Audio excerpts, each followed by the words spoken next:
పౌలు ధర్మశాస్త్రాన్ని ఆచరించేటప్పుడు నిష్ఠగా బ్రతికాడు.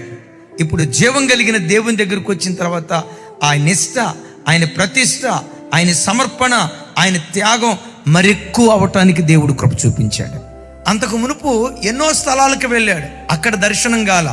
విచిత్రం, దమస్కు గుమ్మం దగ్గరే అపోస్తుడైన పౌలు వారు దేవుని చేత ఎందుకు దర్శించబడ్డాడో తెలుసా?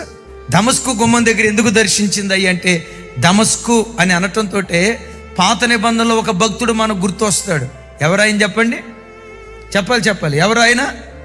దమస్కు వాడైన ఎలియాజరు. అబ్రహాము కాలంలో ఉన్నాడే, దమస్కు వాడైన ఎలియాజరు యొక్క ప్రార్థన ప్రభావం దమస్కు గుమ్మం మీద ఆ దర్శిస్తున్న పౌలును దర్శించిందట.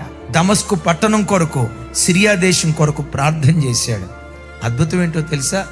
ఆ దైవజనుడు, ఆ దాసుడు ప్రార్థన చేసింది 1500 సంవత్సరాల క్రితం.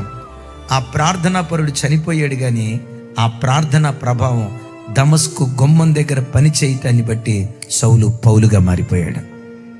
ఆమేన్. అందుకని నేను ఎప్పుడు చెప్తా కదా, ప్రార్థనా పరుడికి మరణం ఉంటుందేమో కానీ ప్రార్థనకు మరణం ఉండదు.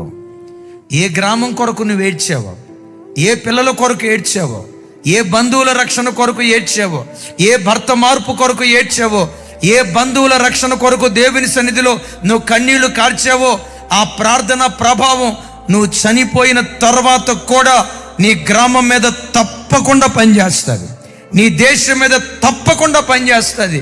చెల్లి, నా భర్త ఇంకా మారలేదు అని అనుకుంటున్నావా? ఓపిక పట్టు. నా కులస్తులు మారలేదయ్యా, ఏడ్చా, ఇంకెప్పుడు మారుతారు?